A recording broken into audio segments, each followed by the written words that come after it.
किसान के दो बैलों के नाम थे, हीरा और मोती। दोनों डील में ऊंचे, देखने में सुंदर काठी के और काम में दक्ष थे। बहुत दिनों से एक साथ काम करते करते रहते रहते दोनों में भाईचारा हो गया था। दोनों एक दूसरे को चाटकर और सूंघकर अपना प्रेम प्रकट करते। कभी कभी दोनों सींग भी मिला लिया करते थे, विग्रह के नाते नहीं, केवल विनोद के भाव से, आत्मीयता के भाव से। एक बार झूरी ने अपने दोनों बैलों की जोड़ी को पत्नी के आग्रह पर ससुराल कार्यवश भेज दिया, लेकिन बैलों को इस बात का जरा सा भी एहसास नहीं था कि उन्हें क्यों भेजा जा रहा है। उन्होंने समझा कि उन्हें मालिक ने बेच दिया है। इसलिए रास्ते में जाते समय उन्होंने झूरी के साले गया को पूरे रास्ते खूब झकाया। संध्या होने तक दोनों बैल अपने नए स्थान पर पहुंच गए। दिन भर चलने के कारण भूखे भी थे, इसलिए जब उन्हें नांद में लगाया गया तो बड़ी तेजी से खाने को उत्सुक हुए, लेकिन एक ने भी उसमें मुंह नहीं डाला। दिल भारी हो रहा था, क्योंकि आज तक जिसे उन्होंने घर समझा वह आज उनसे छूट गया था। यहां उनके लिए सब कुछ नया था। दोनों ने बिना कुछ खाए पिए ही एक दूसरे को कनखियों से देखा और अपनी मूक भाषा में सलाह की। जब रात में गांव में सब लोग सो गए तो दोनों ने जोर मारकर पगहे तोड़ डाले और घर की तरफ सटपट चल पड़े। प्रातःकाल जब झूरी सोकर उठा तो अपने दोनों बैलों हीरा और मोती को दरवाजे पर देखकर स्नेह से गदगद हो उठा। दोनों बैलों की गर्दन में आधा आधा गराव लटक रहा था। घुटने तक पांव कीचड़ से भरे थे। साथ ही दोनों की आंखों में विद्रोहमय स्नेह छलक रहा था। झूरी ने दोनों बैलों को इस अवस्था में देखकर खुशी से दौड़कर उन्हें गले लगा लिया और उन्हें बार बार चूमने लगा। यह दृश्य बड़ा ही मनोहर था, लेकिन झूरी की स्त्री ने बैलों को द्वार पर देखा तो जलबुन उठी। बोली, कैसे नमक हराम बैल हैं कि एक दिन वहां काम न किया, भाग खड़े हुए। परंतु झूरी अपने बैलों पर यह आरोप न सुन सका और बोला, नमक हराम क्यों है? चारा दाना न दिया होगा तभी तो भाग आए। स्त्री ने रूप के साथ कहा, बस तुम ही तो बैलों को खिलाना जानते हो, और तो सभी पानी पिला पिला कर रखते हैं। झूरी ने पत्नी को चिढ़ाने के ख्याल से कहा, चारा मिलता तो क्यों भागते। दूसरे दिन झूरी का साला गया फिर आ गया और इस बार उसने उन्हें गाड़ी में जोत कर ले गया, जिससे वे उसे रास्ते में परेशान न कर सकें। जबकि दो चार बार मोती ने गाड़ी को सड़क की खाई में गिराना चाहा, पर हीरा ने संभाल लिया, क्योंकि गाड़ी गिरने पर चोट तो उन्हें ही लगती। हीरा ज्यादा समझदार था। संध्या समय घर पहुंचकर दोनों को मोटी रस्सियों में बांधा गया और कल की शरारत का मजा चकाने के उद्देश्य से उन्हें फिर वही सूखा भूसा दिया गया, जबकि अपने घर के बैलों को खली, चूनी सब कुछ दिया गया। दोनों बैलों का ऐसा अपमान कभी नहीं हुआ था, न ही ऐसा कभी खाने को दिया गया था। दोनों ने नांद की तरफ आंख तक न उठाई। अगली सुबह गया ने दोनों बैलों को हल में जोता, पर दोनों बैलों ने अपनी जगह से न हटने की कसम खा ली थी। वह मारते मारते थक गया, लेकिन उन्होंने वहां से अपने पैरों को टस से मस तक नहीं किया। इस प्रकार हार मानकर गया ने उन्हें नांद पर लाकर बांध दिया। दोनों के सामने आज भी रूखा सूखा भूसा ही डाला गया। दोनों चुपचाप खड़े रहे।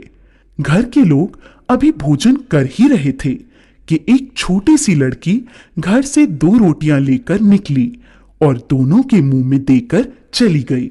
उस रोटी से उनकी भूख तो शांत होने वाली नहीं थी, लेकिन मानो दोनों के हृदय को एक अलग प्रकार की शांति मिली।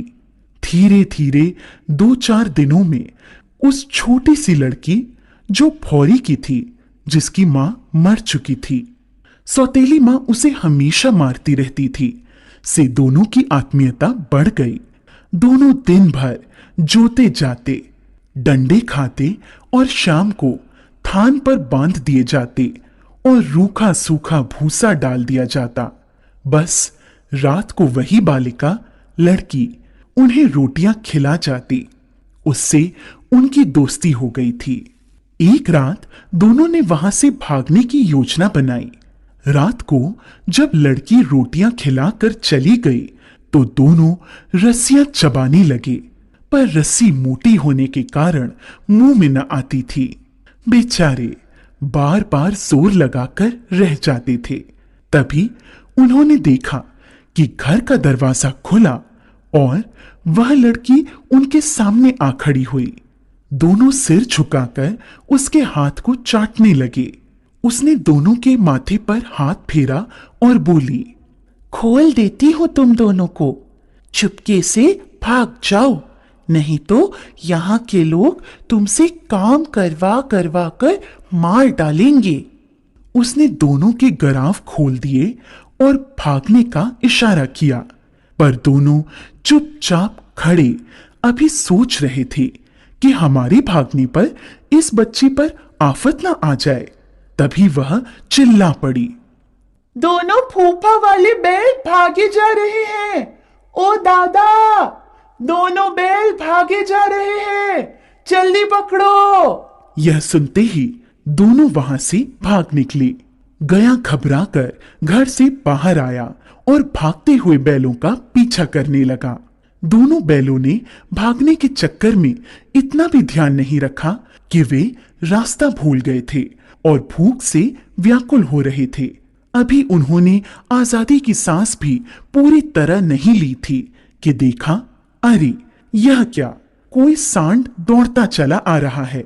सांड भी हाथी की भांति विशाल काय था। उससे भागना भी कायरता ही थी।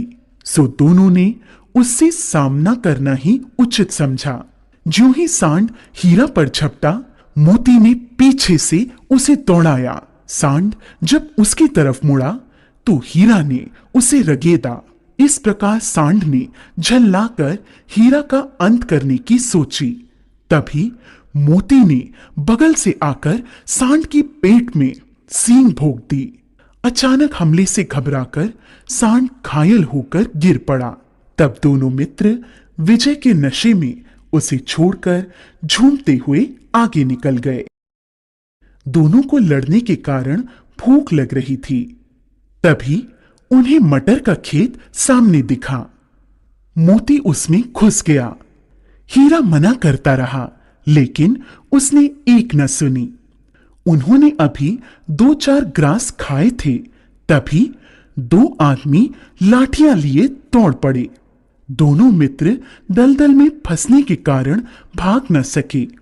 उन आदमियों ने उन्हें पकड़कर काजी हाउस में बंद करवा दिया।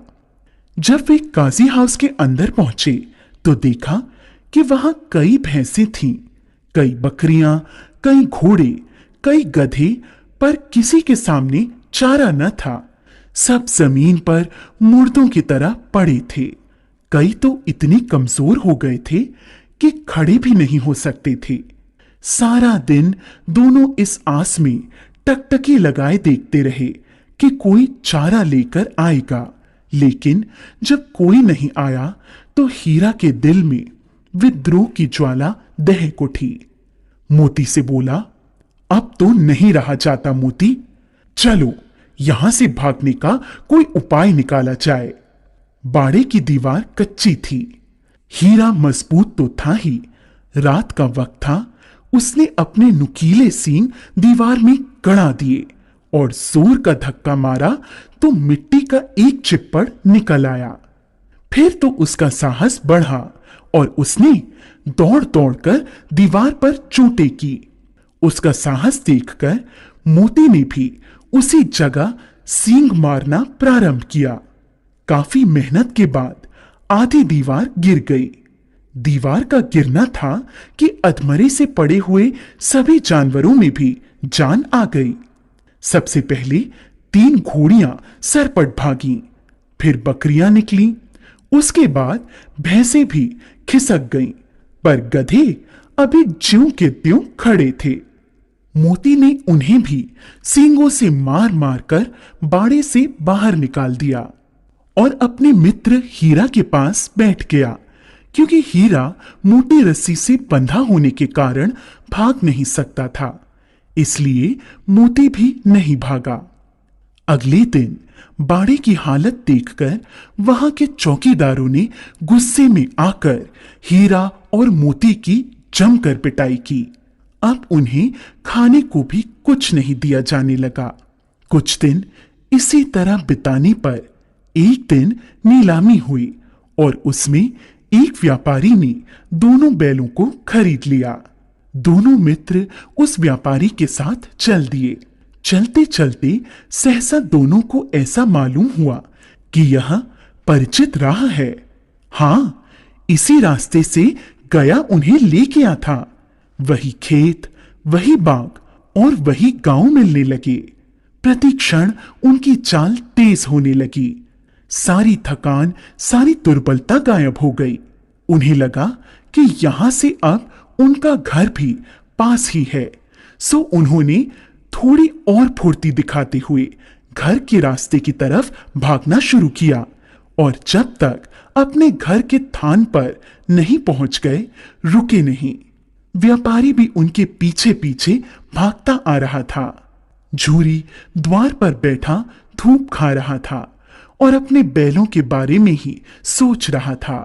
एकाएक उसकी नजर अपने बैलों पर पड़ी। वह खुशी से दौड़कर उनके पास पहुंचा और उन्हें बारी बारी से गले लगाने लगा। दोनों बैलों की आंखों में आनंद के आंसू बहने लगे। एक छुरी का हाथ चाट रहा था तो दूसरा उसका पैर। तभी व्यापारी आ पहुंचा। उसने छुरी से कहा, ये मेरे बैल हैं, मैं इन्हें नीलामी कराकर ला रहा हूं। अभी वह बातें कर ही रहा था कि मोती ने उसकी ओर सींग चलाया। व्यापारी पीछे हटा तो मोती ने उसे दौड़ा लिया और तब तक दौड़ाता रहा जब तक व्यापारी गांव से बाहर नहीं निकल गया। फिर मोती विजयी सूर की भांति वापस स्थान पर अपने मित्र हीरा के पास आ गया। थोड़ी देर में नांदों में खली, भूसा, चोकर और दाना भर दिया गया। दोनों मित्र बड़े चाव से उसे खाने लगे। झूरी खड़ा दोनों को सहला रहा था और उनकी शारीरिक कमजोरी को देखकर मन ही मन व्यथित भी हो रहा था।